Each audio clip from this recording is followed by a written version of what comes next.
muda. Entonces era como el mexicano diciendo, perdóname madrecita, pero te juro que no lo vuelvo a hacer, te prometo muchas cosas. Y cada año llegaba otra vez diciendo, ay, no lo cumplí, pero perdóname, ahora sí, el siguiente año lo logro. Y diciéndolo a una, ¿no?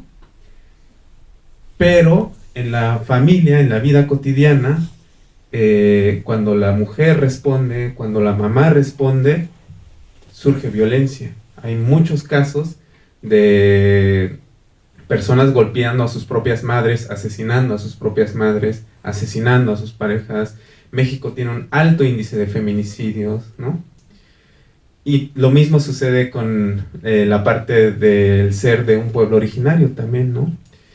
Hay mucha violencia sobre la tierra, hay mucho saqueo, hay mucho negocio con el tema de la madre tierra. Entonces, para mí era como ya, o sea, era algo que me revolvía el corazón, el estómago, sentía que yo vivía que vivo en una sociedad con un doble discurso o una doble moral, como decimos, ¿no? Como que por acá hablamos bien bonito y por acá hacemos otras cosas. Y por otro lado, también crecí con esta frase que decía, la ropa sucia se lava en casa.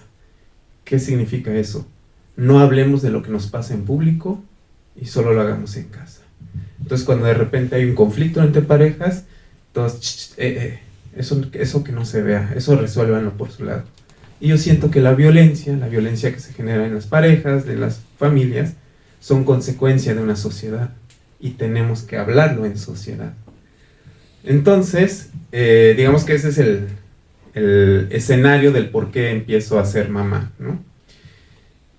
Y en mi caso, era también como preguntarme y darme cuenta que efectivamente creo que nunca me había interesado quién es mamá. Sino mamá tiene que resolverme. Mamá, tengo hambre. Mamá, tengo que ir a la escuela. Mamá, necesito gasto. Mamá, necesito, resuelve. Pero ¿qué le pasa a mamá? ¿No? No me importa, ni siquiera sé quién es ella, de dónde viene, cómo se llama, cuál es su historia, cuáles son sus gustos. Entonces un poco por eso también la película la planteamos así, como que ir quitando las capas, empezar por eso que nombro mamá, que conocemos como mamá, y al final entender que detrás de esa figura existe una mujer llamada Hilda, que tiene sus gustos y también tiene una forma de presentarse, ¿no? Cuando le pregunto, bueno, ¿quién es Hilda, no? Entonces un poco la construimos así y también la película fue diseñada en función de sentir que estamos en un viaje. Pero si se dan cuenta, este viaje empezamos atrás.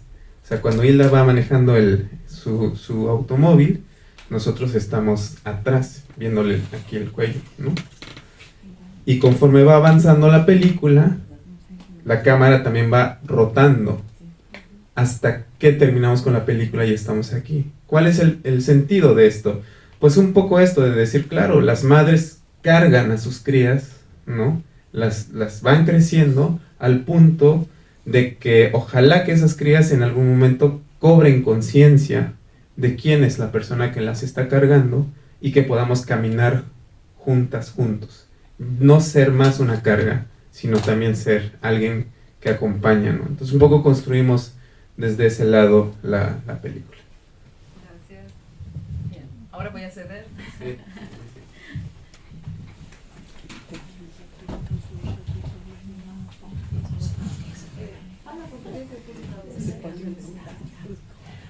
Boa noite a todos, todas. Obrigada por essa oportunidade de ter acesso à cultura maia. E acho que muitas coisas importantes foram reveladas nesse filme. O filme, para mim, está sendo uma oportunidade muito interessante poder estar falando com você. Então, muito obrigada, em primeiro lugar, por essa oportunidade. E um comentário à parte. Nós, aqui no Brasil, vivenciamos muito esse problema do feminicídio. Então, me identifiquei muito com o que acontece na nossa sociedade aqui, Rio de Janeiro, especificamente. Então isso é universal, infelizmente, parece, né? Que não é questão só de geografia, é questão do tempo que a gente vive. Eu não sei o que acho que a gente precisa debater muito isso e tentar entender o porquê disso tudo. Mas, então, quer dizer, traço esse paralelo com a nossa sociedade aqui no Brasil. E a mamá, ela é a pessoa que sofreu na vida violência, que foi roubada, e que gerou filhos e que conseguiu, não se sabe como, ela mesma disse que não sabia como, mas iria conseguir criar seus filhos. E tendo tido esse histórico de ter sido prometida para casamento aos 9 anos de idade, quer dizer, várias violências, várias ações sexistas, várias violências, né? Não diz respeito aos direitos humanos, né? Direitos, acho que de qualquer pessoa humana. E aí o que acontece? Essa Hilda Rodrigues, né? O que a Hilda Rodrigues traz através desse filme maravilhoso para as mulheres do mundo inteiro? O que ela vai conseguir trazer? O que você gostaria que essa Hilda, se você puder dizer, né, sobre você, o que você quer que a Hilda traga, a Hilda Rodrigues, e além da mamá?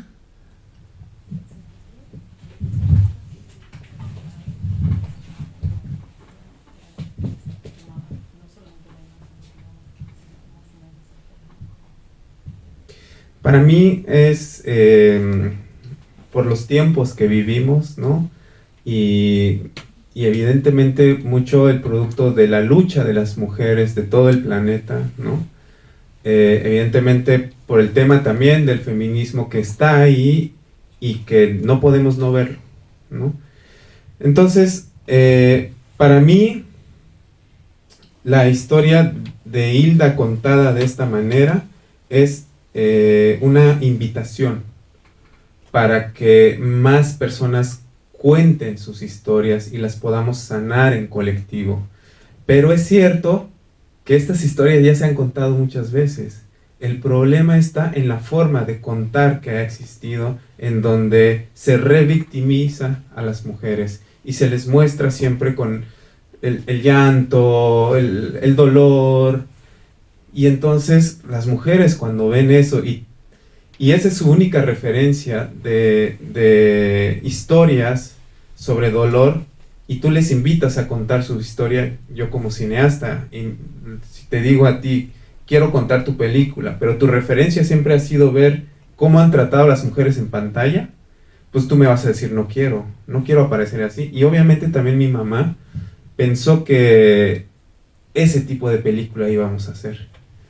Y cuando vio el resultado, ella se sintió representada y ella sintió que sí valía la pena contar la historia de violencia y de dolor para intentar que eso ya no suceda, ¿no? Entonces, creo que justo como dices, más allá de la historia de Hilda, para mí creo que hay un posicionamiento político. O sea, de decir, necesitamos cambiar nuestras formas de ver a las personas.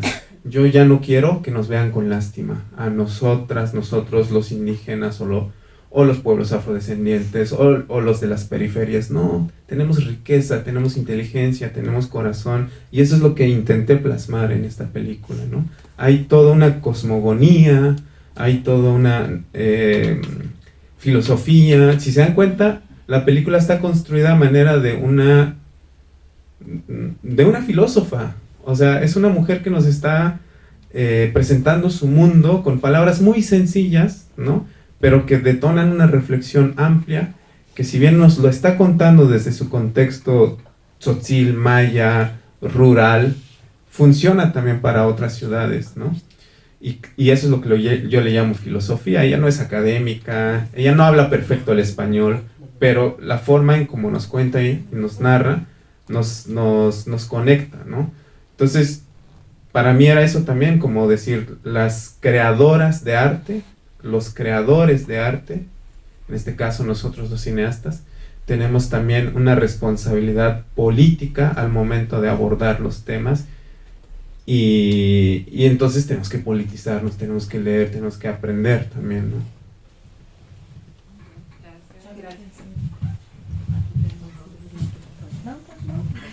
Azura? 3 perguntas, perdão. 3. Me encantava a película.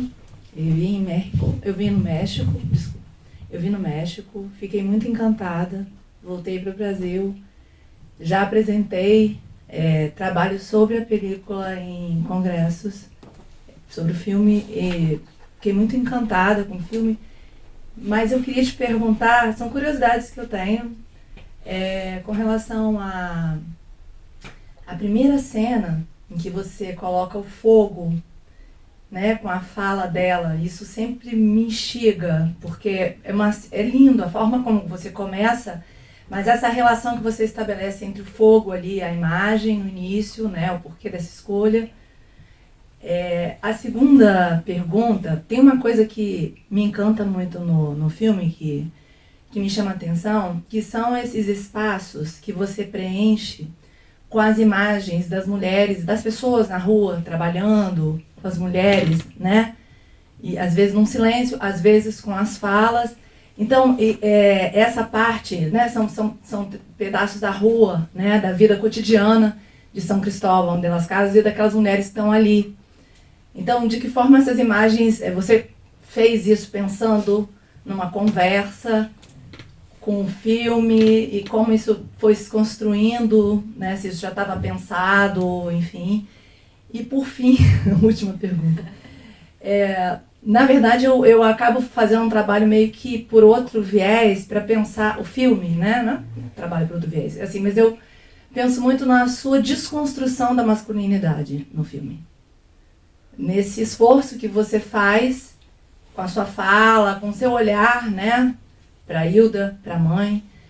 E aí eu só queria que você falasse um pouco disso também, porque eu tive a sensação, e eu acabei me interessando um pouco mais pelo exercício com relação à masculinidade indígena que você faz, e que você explicou super bem aqui, né, com relação a essa questão da beleza, né, que não tem que passar, porque isso é muito arriscado.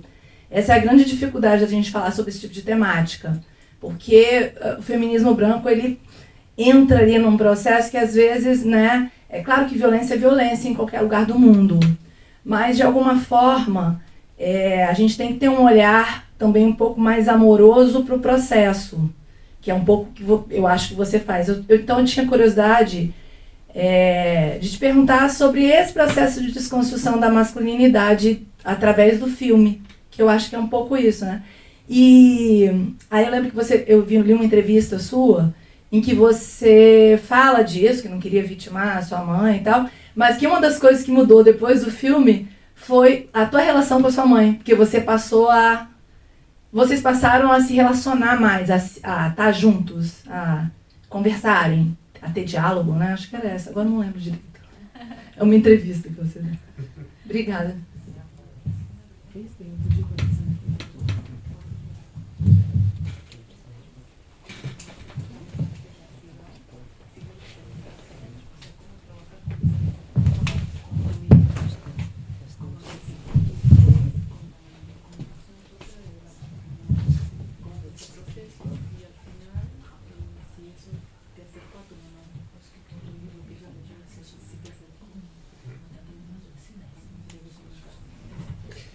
Sí.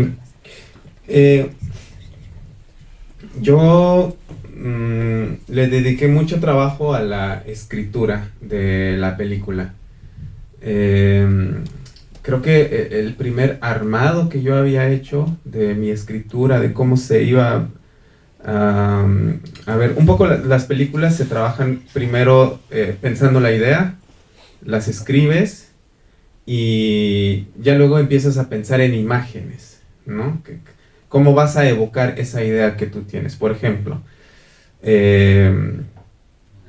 mi intención con la escena de la Virgen de Guadalupe era decir, la religión no sirve. Y grabé la fiesta de la Virgen de Guadalupe sucede el 12 de diciembre, cada 12 de diciembre. El primer año fui a grabar La religión no sirve. no lo encontré. Encontré fiesta, pero no encontré eso que yo planteaba. Fui el segundo año, no lo encontré. Fui el tercer año, no lo encontré. ¿Por qué no lo encontré? Porque si bien es una idea que se puede sostener, ¿no? Y debatir, la religión no sirve, algo que no se puede sostener así de fácil es el tema de que las personas tienen fe y creen en algo, ¿no? Y eso no se debate, porque incluso yo creo en algo. Yo no tengo ninguna religión, pero creo en algo. O sea, creo en la posibilidad humana del cambio, creo en la conexión con la naturaleza y el diálogo, creo que somos naturaleza.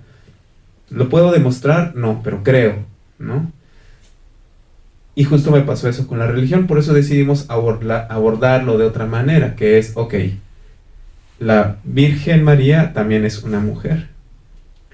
Y seguramente, aún en ese silencio, ella escucha. ¿A quiénes estará escuchando? Y por eso solo dejamos la voz de la mujer que está hablando, que les dice, ¿no? Gracias por acompañarnos, pero aún es muy largo el camino que tenemos que andar. Aunque ella se refería al camino que iban a hacer de San Cristóbal a su comunidad, para mí era simbólico. Es como cuando luchamos, cuando nos organizamos y luchamos y trazamos una meta y un horizonte, como decía Galeano, ¿no? Siempre que doy un paso, el horizonte se aleja más. Y siempre que doy otro paso y yo siento que avancé, el horizonte se aleja más. Pero de eso se trata el caminar. O sea, de eso se trata el luchar, saber que a lo mejor nunca vas a llegar a ese horizonte, pero lo importante es dar ese paso. Entonces eso para mí era simbólico también, que una mujer dijera, aún no llegamos a donde tenemos que llegar, ¿no? Pero espero que nos acompañes en este caminar, ¿no? Entonces, esto que les estoy diciendo es como construyo una idea, la aterrizo en imágenes y luego la busco en la realidad con mi cámara. Y yo quería que estuviera muy contenido también el lugar de donde soy, como maya, ¿no? Yo soy un maya que vive en esta época y que camina las calles que vieron de San Cristóbal de las Casas, y ahí han caminado muchas personas antes que yo. Y si bien esta película es sobre Hilda, hay muchas Hildas en el mundo, ¿no? Es decir, yo no hablo solo de mujeres que han vivido violencia, sino mujeres que son increíbles, son hermosas, son fuertes, son potentes. Entonces, por eso también construimos este escenario de muchas mujeres que están ahí y no son las que tienen el foco, no son las que tienen el micrófono, no son las que tienen más cobertura mediática, pero tienen igual importancia, ¿no? Esa fue la idea, la multiplicación de mujeres valientes que viven en este mundo y que están haciendo cambio y que seguramente están viviendo historias de violencia y de dolor, pero están ahí, ¿no? La escena del fuego, pues sí tiene mucho que ver también con, pues el fuego es ese ente que digamos es peligroso si no lo sabes tratar, ¿no? Porque pues sabemos, si lo tocas así nada más te quemas, ¿no? Pero es un elemento también que nos ayuda mucho para la vida en sí misma, ¿no? Incluso para darnos calor, para recibir a la gente y acogerles en un escenario. Entonces, no sé, como que nos gustaba eso, tal vez tenga que ver también con que es la luz en la oscuridad. No sé, igual a mí también más bien la vi y me gustó y dije, pues esta escena nos funciona bastante y tal vez por eso se quedó. Y yo, de donde vengo, hay una organización que se llama Ejército Zapatista de Liberación Nacional, ¿no? Que en 1994 dieron la cara para decir, bueno, los indígenas no estamos muertos, estamos aquí, pero nos quieren matar, ¿no?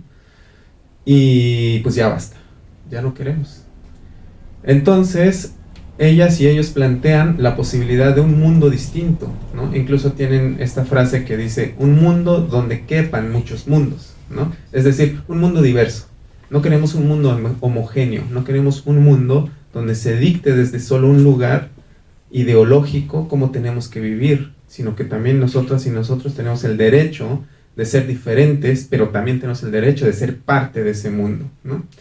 Ahora, nosotras y nosotros más jóvenes, ya no tanto, pero en su tiempo fui joven, también yo me preguntaba, ¿cómo va a ser ese nuevo mundo? Porque también nos damos cuenta que al interior de nuestras sociedades mayas hay muchas situaciones que deben ser cambiadas, ¿no? Entre ellos también está el machismo. En nuestras comunidades también existe el machismo, como en las otras sociedades, ¿no? Y en las sociedades urbanas, pues las mujeres se han organizado para denunciar eso, pero también en las sociedades rurales y también en nuestras sociedades de pueblos originarios. Las y los zapatistas convocan siempre a encuentros, y siempre hay encuentros de mujeres que luchan, ¿no?, para reflexionar la violencia. Entonces, yo como pues una persona que ama su comunidad, ama su cultura y que también quiero seguir formando parte de mi cultura, siento que más bien asumo que también me toca hablar desde mi posición de hombre sobre estos temas, ¿no? Pero no con la idea de que yo ya lo superé y yo ya no soy machista y entonces ahora voy a hablar de esto, ¿no? Sino como un ejercicio de ir conociendo, ¿no? E ir también lanzando posibles escenarios de respuestas. Yo no sabía, pero hubo un tiempo que unas compañeras me pedían que yo participara presentando la película y hablar de masculinidades y yo decía, no quiero, es que, o sea, yo puedo hablar de cómo se hizo la película, pero yo no me siento con, no sé, con la posibilidad de hablar o de discutir estos temas, ¿no? Pero también luego me dijeron que sí hace falta, porque luego pareciera que solo es un tema de mujeres. O sea, pareciera, si los hombres no participamos en esas conversaciones, pareciera que entonces las violencias solo existen en el mundo de las mujeres y en su cabeza, porque los hombres no lo vemos, por eso no participamos. Entonces también poco a poco empiezo a hablar de eso, pero me doy cuenta que se vuelve como un, ¿cómo se llama?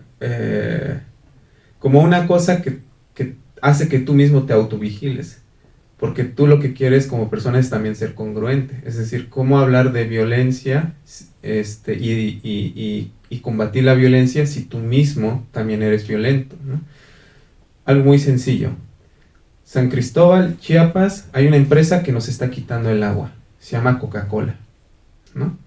Y yo no puedo denunciar Coca-Cola si yo mismo estoy consumiendo Coca-Cola, ¿no? O sea, ¿qué clase de persona que razona, que piensa, que vierte comentarios sería si no asumo también mi compromiso de lucha, ¿no? Entonces yo, desde que dije, fuera la empresa Coca-Cola, pues también dije, pues no lo tomo, no lo consumo, pero se vuelve difícil, porque el entorno mismo te cuestiona eso, ¿no? Y siento que a veces es un poco así también cuando hablamos del machismo, ¿no? O sea, tu propio entorno es machista. Y es ahí donde se vuelve así como, ¿cómo le hacemos? Y todavía no sé cómo le hacemos, pero... Ahora Mauricio. Bien, gracias por tu presencia aquí, ¿no? Y por presentar esta película que es tan sensible, ¿no? Y tan hermosa. Dos cuestiones muy rápidas, ¿no? Una, ¿cómo fue el proceso de negociación con tu mamá? O sea, si ella estuvo en el proyecto como haz lo que quieres y está bien, porque se parece muy a gusto, ¿no? Delante de la cámara, me parece como orgullosa de estar allí, ¿no? Todo esto. Y segundo, ¿cómo identificas tu cine, el cine que tú haces, ¿no? Porque en Brasil hay una emergencia de muchos cines indígenas hoy día, pero tienen una dificultad de notarse como cine brasileño, ¿no? Porque reivindican la especificidad de las etnias, ¿no? Cine machacalí, cine guaraní. Entonces, y tú empezaste presentando, soy mexicano, soy maya, Tzotzil, ¿no? ¿Y dónde ubicas tu cine hoy día? Porque también el cine mexicano, sobre todo de la representación del indígena, el cine indigenista fue siempre muy violento hacia las representaciones, ¿no? Entonces, ¿cómo te identificas como en el cine, si reivindicas una especificidad del cine Tzotzil y cómo te ubicas en el cine mexicano? ¿Cómo es esto para ti? Y felicidades, fue encantador. Muchas gracias. Sí. Pues obviamente yo me identifico como Tzotzil y pongo mis producciones como Tzotzil. ¿Es un cine diferente? No lo es, porque yo apenas estoy aprendiendo a hacer cine. Yo apenas estoy descubriendo cuáles son las diferentes corrientes del cine que existen. Pero ¿por qué lo nombro cine Tzotzil? Porque sirve para mi gente. O sea, cada vez que ven en las publicaciones, en las noticias, en las redes sociales, que hay un Tzotzil haciendo cine, se genera esta narrativa de que también podemos hacer eso. Porque también, no sé si les ha pasado acá, pero allá en México nos pasa mucho, que la gente de fuera, que no es de nuestra cultura, quiere dictar qué es lo que sí es Tzotzil. Entonces, por ejemplo, los jóvenes que quieren empezar a hacer rock, les dicen, no, eso no es de tu cultura. Que quieren hacer pintura, poesía, no, eso no es de tu cultura. Y nosotras y nosotros como jóvenes decimos, no me importa, yo quiero hacerlo, ¿no?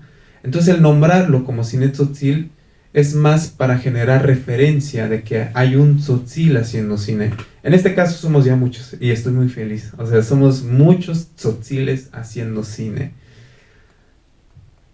Y entonces, espero haber respondido, ¿no? No es una nueva corriente de cine, no. Simplemente la categoría o el tag nos sirve para decirle a nuestra gente, podemos hacerlo, aunque la gente les diga que no y que no es para ustedes, sí lo pueden hacer, ¿no? ¿Cómo convencí a mi madre? Pues el tiempo. O sea, el tiempo de estos 6 años de rodaje fue lo que nos permitió empezar como en una situación un poco brusca, difícil. La primera entrevista que hice con mi mamá fue muy como formal, así como, ¿no? Mi mamá ahí sentada, la cámara acá, y bueno, cuéntame de tu vida, ¿no? Empezamos a hablar, pero justo cuando empezó a hablar de esa situación violenta de la memoria, ¿no? De cuando la casaron a los 9 años y cómo quienes la estaban obligando eran su abuela y su mamá. Por eso también es importante entender que el machismo pues no está solo en hombres, ¿no? También es un constructo social, ¿no? Entonces en este caso fue su abuela y su mamá quienes la obligaron a casarse y su papá, digamos que fue el único que luego intervino y no se pudo consolidar el casamiento, ¿no? Ese momento hizo que pasara de una hilda así a una hilda así, a una hilda así. Cuando yo revisé la entrevista, 40 minutos de entrevista, vi el material, dije, esto es un interrogatorio. Si muestro esta escena así, ¿qué mensaje estoy dando? ¿No? ¿Tenía el contenido que quería en la palabra? Sí. Pero visualmente la estaba yo otra vez victimizando. Entonces lo que hicimos fue volver a grabar las entrevistas, pero ella ya no quería, porque se había abierto una herida.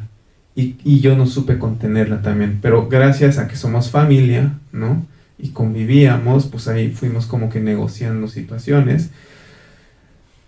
Como que también dije, bueno, vamos a grabar otra cosa. No va a haber entrevistas, solo quiero grabar escenas tuyas, ¿no? Y luego las empecé a juntar, las empecé a editar y le mostraba fragmentos. Entonces cuando ella fue viendo, como que también identificó que habían cosas que habían que mejorar en la respuesta. Y una cosa que también me di cuenta es que a Hilda no hay que sentarla así. Hay que seguirla, porque ella es una mujer que se mueve. Y cuando se mueve y está haciendo cosas, te puede contestar lo que tú quieras sin ningún problema, ¿no? No se siente arrinconada. Entonces fue como decir, pues tenemos que trabajar esta película de esta manera, ¿no? Es difícil, sí, porque normalmente se supone que tienes que cuidar que el audio esté limpio. Entonces, si yo estoy aquí hablando y esto está sonando, o sea, todo esto se mezcla y se supone que es un error, ¿no? Pero ni modo, esa es la forma en que hay que seguir a Hilda, ¿no? Entonces sí, fue el tiempo que nos permitió como...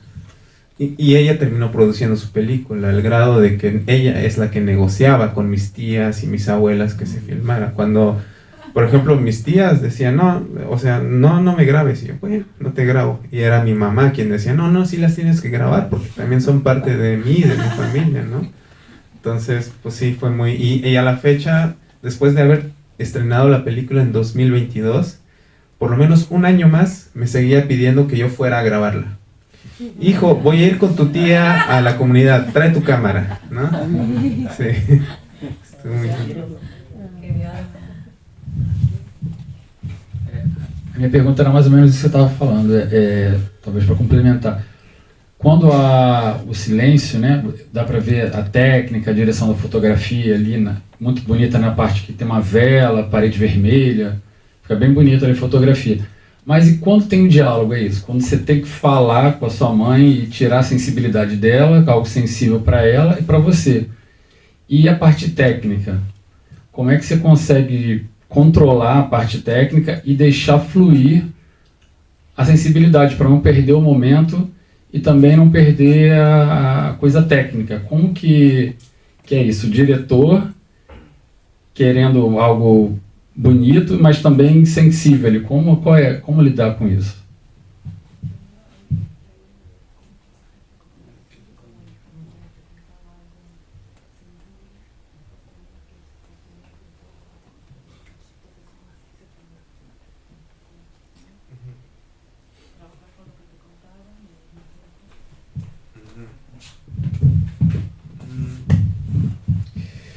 Creo que algo que me sirvió bastante es que en principio yo soy fotógrafo, ¿no? Entonces tuve la decisión de reducir el equipo. A veces iba fotógrafo, sonidista, producción y luego yo hijo, ¿no? Y me di cuenta que a veces funcionaba y hay otras veces que distraía. No sé si recuerdan esta escena donde estamos en una cocina chiquita, mi mamá está con un traste y yo estoy por ahí haciendo algo con el fuego. Ahí lo que hice fue literalmente agarré mi cámara, busqué una colocación en una mesa, rec, y me metí a cuadro. Y empecé a hacer ahí las cosas y dejar que funcionara con planos largos, ¿no?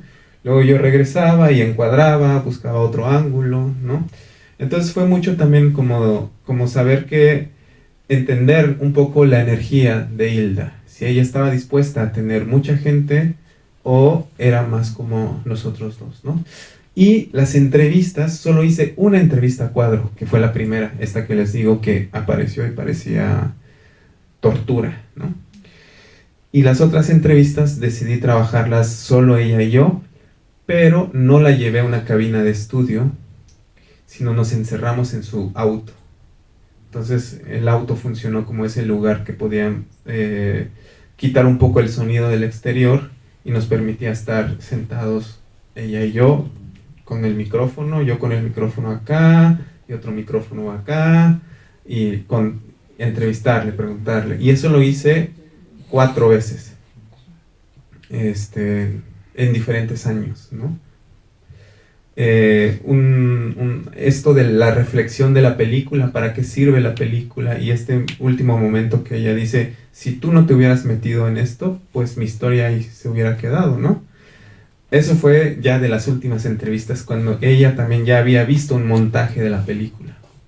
Y entonces le pregunto, ¿qué se siente ahora que hay una película hablando sobre ti, ¿no? Y nos da esta respuesta, lo cual nos permite integrar también en este contexto en donde el cine es nuevo para nosotros. O sea, si bien el cine tiene muchos años, pero para nosotros como cultura, como familia es nuevo, ¿no? y me pareció una línea muy, muy bonita como que a compartirla también, ¿no? Sí.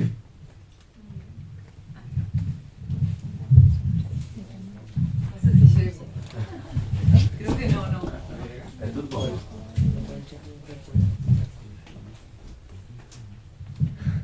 Chegou. Muito obrigado por essa oportunidade para ver o filme e para fazer perguntas. Eu queria perguntar qual foi o papel da comida em filme. Você mostrou muito comida. Talvez você já deu resposta porque você falou sobre remover esse sentido de interrogação e talvez comida ajudou com isso. Mas sim, qual foi o papel da comida nesse filme?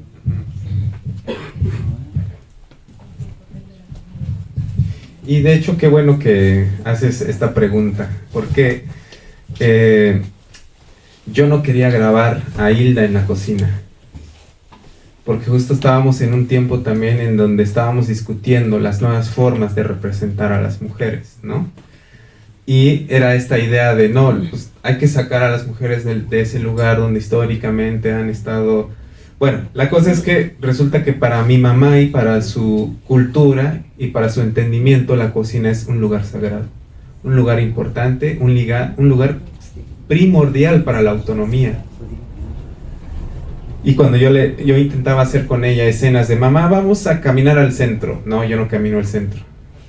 Mamá, vamos a caminar, bueno, vamos a un mercado. No, yo no camino en el mercado y tampoco quiero que me estés grabando si estoy en el mercado. Entonces era, bueno, entonces ¿qué me queda? ¿No? Pues no sé, pero yo tengo trabajo, ¿no? Entonces no me interrumpas. Y siempre su trabajo era o estar en la milpa, o estar en la cocina, o estar acomodando cosas, ¿no? Y luego pues ser enfermera. Y entonces también empecé a platicarlo con otras amigas, a tratar de también encontrar otro sentido de que la cocina es un lugar importante para algunas mujeres porque se vuelve ese espacio también, si bien se sufre con el tema del humo, pero a veces también se vuelve como ese lugar único de mujeres en donde ellas pueden estar hablando temas sobre mujeres, ¿no? Entonces es muy íntimo. Entonces, por eso, como que sí, no sé, dije, bueno, pues ya a ver qué. Creo que estaba yo muy temeroso y cuidando qué dirán de mí, lo cual es un error, ¿no? Y ya lo dejamos y nos fuimos a grabar todo en las cocinas. Y pues hay un fragmento que no entró en la película, y es que mi abuela Rita una vez le dijo a mi mamá que de nada sirve que las mujeres tengan tierra en su posesión si no saben trabajarla, porque la tierra es la que nos alimenta, ¿no? Entonces hay dos cosas fundamentales que le enseñó su abuela Rita, que es, tienes que tener la tierra en tus manos, en tu posesión, pero tienes que trabajarla. Y de ahí tienes que sostener tu alimentación, y entonces tienes que saber cocinar, ¿no? Y bueno, no sé qué más puedo decir. O sea, pues sí, o sea, mostramos el tema de la calabaza, el chayote, el maíz. Ah, bueno, el chayote también tiene un papel importante en la película, porque es este vegetal que le lancé a mi mamá cuando yo era niño, ¿no? Pero también en la película aparece dos tipos de chayote, unos chiquitos y luego unos gigantes, ¿no?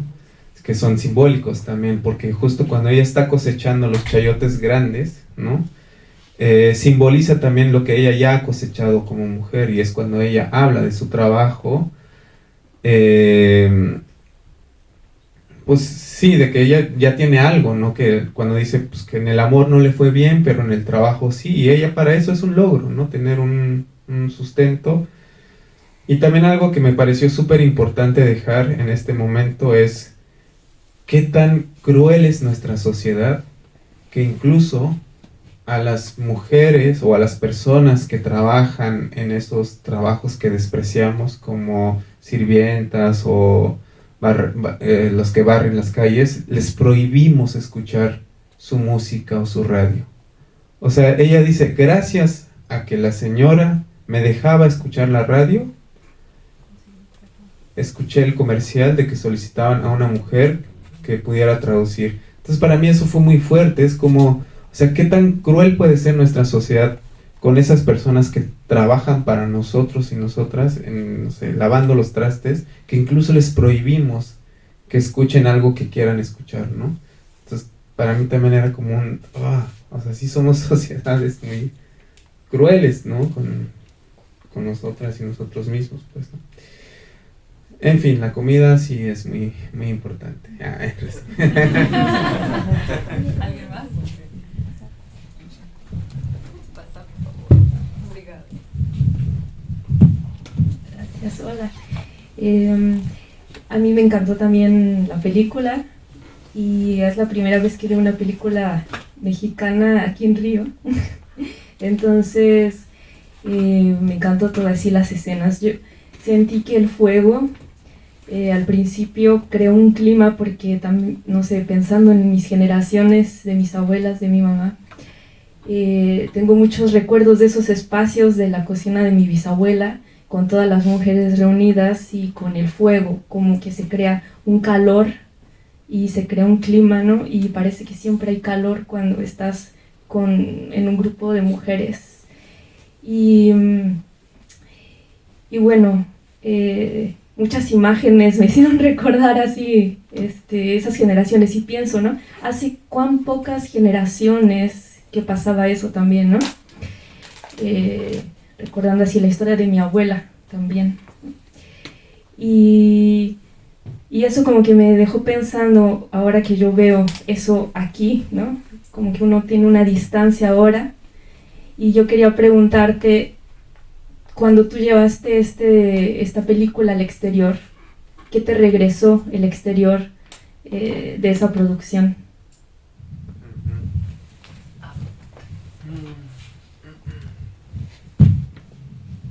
Bueno, yo voy a sumar a esa. Si la llevaste a las comunidades Tzotzil, y también qué sucedió.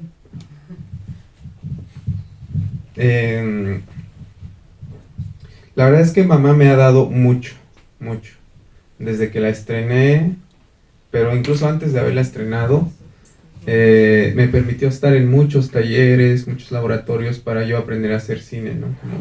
Como se explicaba en mi presentación, yo la manera en cómo he aprendido a hacer cine es haciendo y estando en talleres, no en una escuela formal, ¿no? Y mamá fue la escuela. O sea, fue la posibilidad de recibir retroalimentación de gente que ya hacía cine desde hace muchos años, ¿no?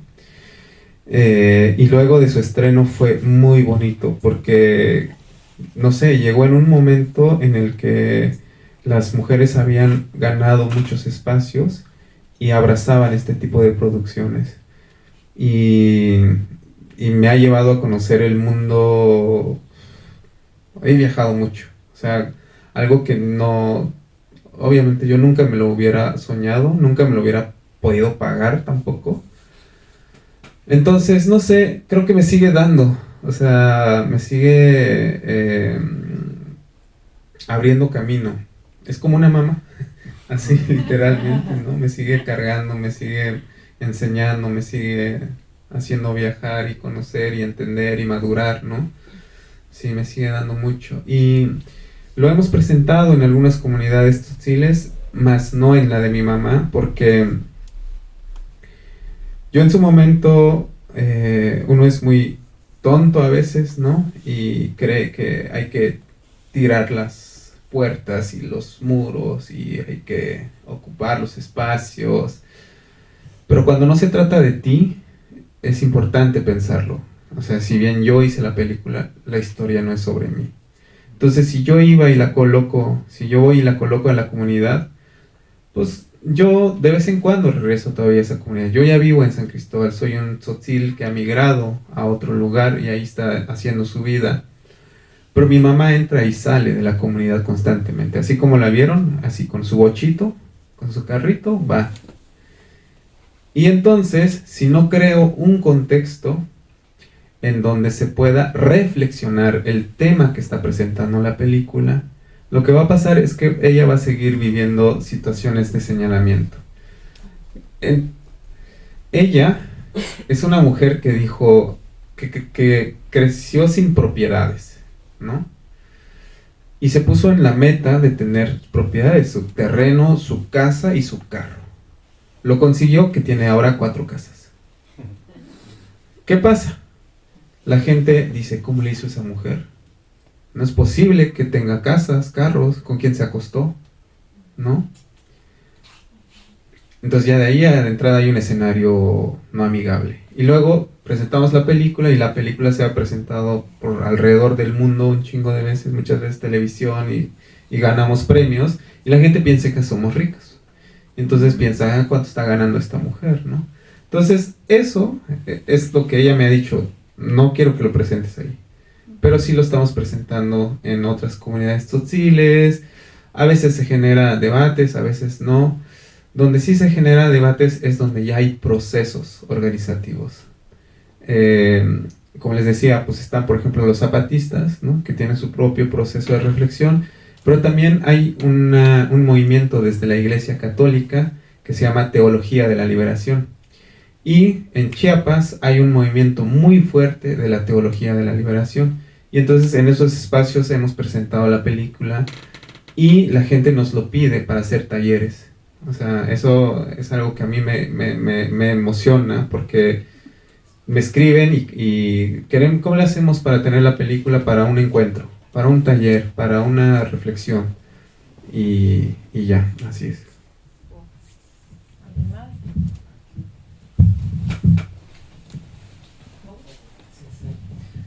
Sean, una pregunta. Tú eres el hijo segundo, ¿no? Primero. Primero no, porque hay una escena que da la impresión que eres el segundo. Vale.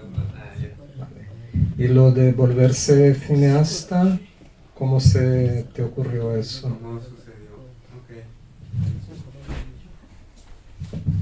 Okay. No, yo tampoco entiendo cómo sucedió. Es curioso. Yo estudié comunicación en una escuela intercultural en Chiapas. Pero no teníamos nada de equipo para hacer comunicación y solo teníamos la teoría. Y afortunadamente tuve unos maestros que me prepararon para los medios alternativos de comunicación, que son toda esa infraestructura que desarrollan los pueblos que se organizan y se defienden ante algo. Entonces la historia de las radios comunitarias empezó a fascinarme. En México hubo un colectivo de cineastas que se llamaba, que crearon una productora que se llamaba Canal 6 de Julio. Y ellos, porque pues eran hombres, hablaban acerca de la guerrilla comunicacional. Cosa que a mí me fascinó, como que así el concepto, como que guerrilla comunicacional, ¿no? Sí, claro, nosotros, la comunicación es nuestra herramienta y con ella vamos a luchar. Entonces yo desde 2008 empiezo a hacer comunicación alternativa. Hice radio, hice revista, y luego cuando empezó a funcionar mucho el tema del YouTube y el Blogspot, teníamos nuestro ahí. Pero curiosamente en el año 2010 me invitaron a dar un taller de video a un caracol zapatista. Y yo solo fui a dar lo técnico. Cómo se prende la cámara, cómo se mueve, cuáles son los planos. Y recibí de los zapatistas, chavos que estaban aprendiendo, preguntas más sobre la narrativa. ¿Cómo se hace una película? Y yo no sabía cómo se hace una película. Entonces, medio lo resolvimos, ¿no?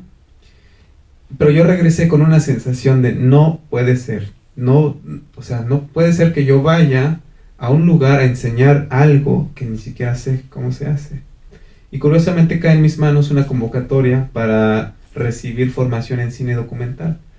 Y me metí ahí no para hacerme cineasta, sino para decir, la próxima vez que yo vaya a dar un taller ya voy a saber. Pero resulta que quienes me dieron el taller de cine documental eran personas que amaban el cine documental y me transmitieron ese amor.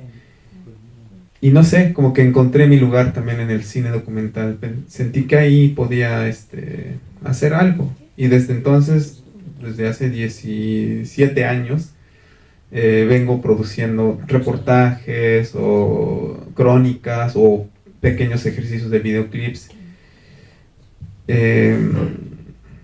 Y cuando cumplí 30 años, o sea, hace 7 años, me invitaron por primera vez a fotografiar una película y me pagaban. Y eso me gustó. Entonces dije, me quiero dedicar a esto. O sea, me puse como meta que de los 30 a los 40 años me iba a formar en cine, ¿no? Entonces, es un poco así mi historia. ¿Alguien más? Tenemos 2 personas. Hola, Sean. Bueno, primero, más que pregunta es a reconocer tu trabajo. Me sentí como muy identificado también muchas de como en la secuencia, ¿no? de la película. No soy de Oaxaca, entonces en relación a Chiapas pues hay mucha similitud en pueblos originarios, cultura. También muchas veces me recordó en los diálogos con tu mamá, yo platicando con mi mamá, ¿no? Que también pues sufrió violencias en su adolescencia, y me puso como a pensar, por ejemplo, cuando tú le preguntas que si ella esperaba tener un varón o una niña, pues yo me puse a pensar también, yo nunca le he preguntado eso a mi mamá, ¿no? Y más que eso, pues tendría que preguntarle muchas cosas. Lo que sé, pues lo sé porque ella a lo mejor lo cuenta, unas cosas las sigo reprimiendo tal vez, pero sí creo que es como la valentía, ¿no? que se requiere tanto de tu parte como de tu mamá, de poderse abrir y que al final ella se sienta reconocida. También me sentí muy cercano al inicio con la flor de muerto, imaginar como el olor del copal y todo eso. Entonces creo que transmite toda esa intención que tienes. Y tal vez la única pregunta que tengo es sobre tu nombre, si significa algo de Tzotzila español o si fue algo que tú creaste y cuál significado tiene. Pues igual escuchamos la siguiente porque mi respuesta es muy corta. Así que la puedo pegar. Buenas noches. Quería preguntarte primero, ¿cómo fue para ti este proceso de, se podría decir, desmitificación de este ente que, mamá, a darle nombre Gilda, ¿sabes? Porque sí siento un poco de empatía con esta situación. Muchas veces tenemos muy presente este concepto de mamá, pero no sabemos la historia pues eso, de Gilda en tu caso. Y otra pregunta que tenía es ¿cómo es tu relación actualmente con tu mamá después de este proceso? Y eso, también remarcar esto que me parece interesante, este tipo de contrastes en el que primero buscaste, como decir, no, la institución religiosa no está fallando, que es una realidad, pero encontraste que en la gente había fe, y esto igual con el tema de la cocina, que sí es una situación muy dura, que es poner a una mujer ahí, pero para tu mamá era un espacio importante, entonces, eso.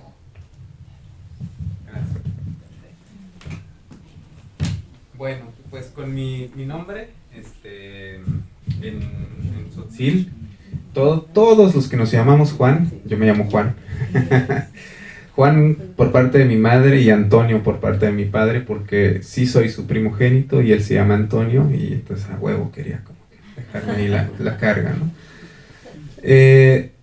Shun es Juan, ¿no? Pero Shun Cero es una cosa que me salió en el año 2007 porque yo quería ser rapero, me encantaba, y entonces escribía mis rimas y Shun Cero, rapero, certero.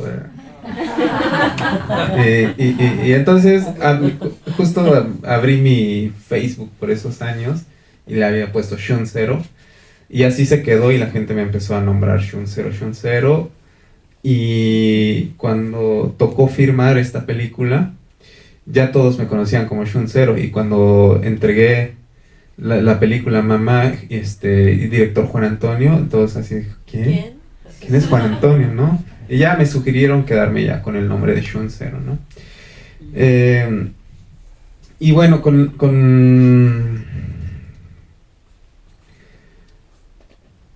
No manches, se me olvidó.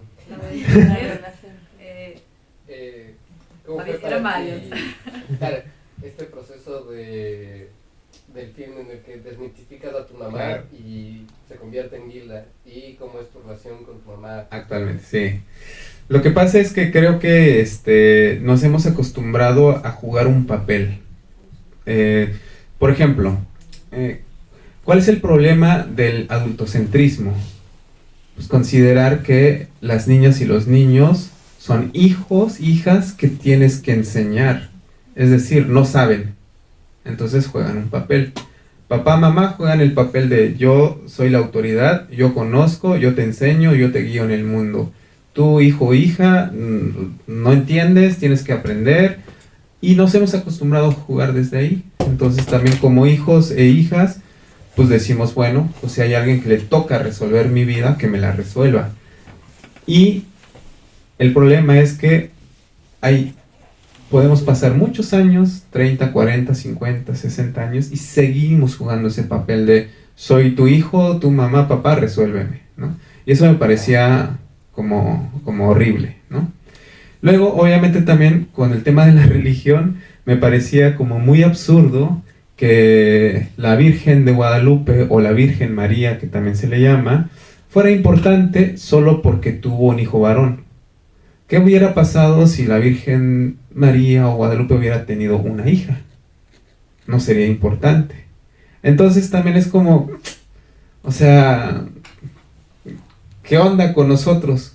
¿Qué onda con nuestra forma de entender, de construir? O sea, sí, esta mujer es importante porque es la mamá del Dios hombre. No sé, o sea, eso me parecía muy... Y me sigue pareciendo, ¿no? O sea, entonces, pues sí, lo abordé mucho desde ahí. Tal vez es solo un pensamiento mío, pero es algo que quería, sí, buscar, ¿no? Ahora, ¿cuál es mi relación actual con mi madre? Creo que lo interesante es que ahora ella también puede ser libre y hablar abiertamente de lo que piensa y siente, por ejemplo, con relación a mi padre y su historia, ¿no? Hay una cosa, pero siempre hay cosas que deconstruir. Yo hace muchos años, bueno, no, hace como 2 años, escuché una entrevista que le hicieron a Paco de Lucía, un guitarrista español, creo que es andaluz, y él decía que él se llamaba Paco de Lucía porque es el hijo de Lucía, y que en su pueblo, la manera de reconocer quién era hijo de quién era nombrar la mamá. Y resulta que en la mía es al revés, es nombrando al papá. Entonces, una vez descubrí a mi mamá y a su hermana hablando, sí, Carlos, el hijo de Pedro, y Juan, el hijo de Luis. Y entonces yo les interrumpo y les digo, ¿y entonces hijo de quién soy? Y se quedaron así como tensas, ¿no? Porque pues sí, soy hijo de Antonio, pero pues Antonio no está en nuestra familia. Entonces yo le devolví diciéndole, soy hijo de Hilda. O sea, está chingón, soy hijo de Hilda. Pero fue porque también, les digo, vi esa entrevista, me pareció bien bonito, ¿no? Paco de Lucía, porque es el hijo de Lucía. ¿Por qué no nos podemos llamar así también, no? ¿Alguien más? Si no, yo termino. Ok. Isso é democrático, escolher todo mundo para fazer outra pergunta. Há algum tempo atrás, eu vi na televisão um documentário muito interessante com linguistas que viajavam por vários países e fazendo registros de línguas que estão em risco de serem extintas. Países em que você, por exemplo, Rússia, aí todo mundo tem como referência o russo, mas tem populações lá que falam outras línguas e nesse documentário, a conclusão que a gente chega é que as línguas estavam em risco de serem extintas porque as populações mais jovens não queriam aprender, não se identificavam, queriam algo diferente para eles, é questão de status social. Eles não se identificavam com as suas origens, né? E aí a minha pergunta é a seguinte: a língua Tzotzil, ela é estudada nas escolas, ela é uma língua que se escreve, existe a forma escrita também, ou somente oral, e se você sabe me dizer isso, não sei se com números, não precisa números, né? Mas no seu, na sua relação com a população, os jovens se interessam, eles participam disso, desse processo de dar continuidade a esse precioso material que é essa língua, né? Yo aprovecho también que quería preguntar algo de la lengua, que es si estaba planeado hacerlo con tzotzil y español, o fue surgiendo en el momento de las escenas, o lo tenías pensado así, bilingüe, o no, fue como se presentaba. Espero que tengan tiempo. Yo pasé por diferentes etapas en donde hubo un tiempo que renuncié a mi lengua. Yo crecí en esa comunidad que vieron, rural, donde el bochito se pasea ahí. Y luego me migré a San Cristóbal, la ciudad que ven ahí, bueno, el pueblo, ciudad que ven ahí, ¿no? Y cuando yo llego a San Cristóbal, me empiezan a tratar muy mal, muy mal, ¿no? Ahí nos odian, a los pueblos originarios nos odian, nos tratan muy mal, ¿no? Hasta los años 80 no nos dejaban caminar en las banquetas y nos echaban agua. Si nos sentábamos en las banquetas nos echaban agua. San Cristóbal va a cumplir 500 años de fundación en el próximo 2027. Es una ciudad que se creó con esta idea de que ahí solo viven los españoles y sus descendientes, ¿no?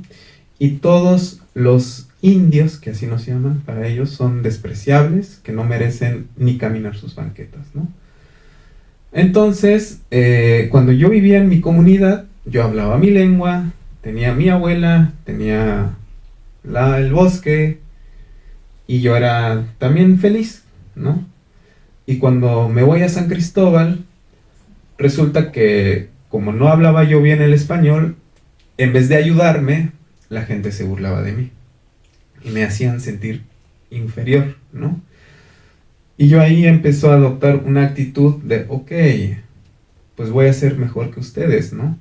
Y entonces empiezo a hablar español, empiezo a ser muy bueno en la escuela, pero resulta que nunca dejé de ser indio ante sus miradas, ¿no? Y eso me dolió mucho.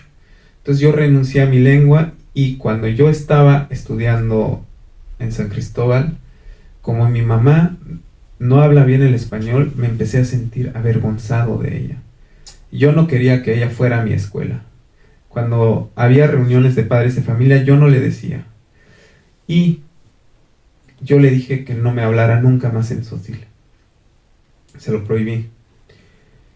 Incluso, si se dan cuenta, hay en la casa de mi mamá está sembrada la calabaza, el chayote. Yo le dije que los arrancara. Que no éramos indios y que no queríamos seguir siendo indios, ¿no? Es más, le dije que si ella quería seguir siendo india, que se fuera a la comunidad, que no me visitara más en la ciudad, ¿no? Entonces hubo ahí un proceso de bloquear todo eso, bloquear mi familia, bloquear mi lengua. Y fue la universidad la que me cambió, porque por eso les decía que afortunadamente habían unos maestros ahí que me dieron información que tenía que ver con la lucha de mi gente, de mi pueblo, y que eso era histórico, y que era de muchos años, ¿no? Y que el hecho de que ahorita mismo tuviéramos nuestra lengua todavía, era ese símbolo de resistir tanto, ¿no? A pesar de cuánta gente no vivió lo mismo que yo, solo que yo me rendí antes, ¿no? En cambio mi mamá no se rindió y siguió hablando su lengua, ¿no? Entonces, hacer la película en tzotzil para mí era como reivindicar también de dónde vengo, ¿no? Pero no podíamos ya hablar en tzotzil, curiosamente. Mi mamá se bloqueó y para ella el nunca más me vuelvas a hablar en tzotzil sigue ahí presente. A pesar de que podemos intercambiar un par de frases en tzotzil, y no es que no hablemos tzotzil, sino que creo que ese Juan, ese Shun de hace 15 años, sigue presente en ella, el no me vuelvas a hablar más nunca en nuestra lengua, ¿no? Entonces intentamos hacer el ejercicio en la película. Háblame en tzotzil, ¿no? Y costaba, por eso a veces hablábamos en español, ¿no? Sí, eso fue. Lo bueno es que el tzotzil es una lengua muy fuerte ahorita en Chiapas, es muy grande, sí. Y además me emociona mucho porque además tengo muchas compañeras y compañeros tzotziles que hacen arte desde la lengua. Hay rock tzotzil. Y a mí me encanta escuchar el rock tzotzil, soy feliz, no sé, hay novelas en tzotzil, hay cuentos, poesía. ¿En la escuela se estudia? En la escuela no se estudia, es complicado, pero afortunadamente creo que se ha reducido esta forma de enseñar en donde te obligaban siempre a hablar en español, ¿no? Y también afortunadamente hay maestros bilingües, ¿no? Pero sí, no se enseña formalmente la lengua, ¿no? Sí. Pero es nuestro deseo que se haga. Por eso estamos creando también productos culturales, ¿no? Que estén en ese idioma, para que la institución o los maestros no digan, es que no hay manera de enseñarlo, no hay libros, no hay... Pues ahora les podemos decir, claro que hay libros, además hay música y además hay cine, Es ¿no? lo que había preguntado, si hay la parte escrita, sí, lo hay. Sí, La hay. sí. Hasta acá llegamos. Muchísimas gracias a todos. Ayúdennos.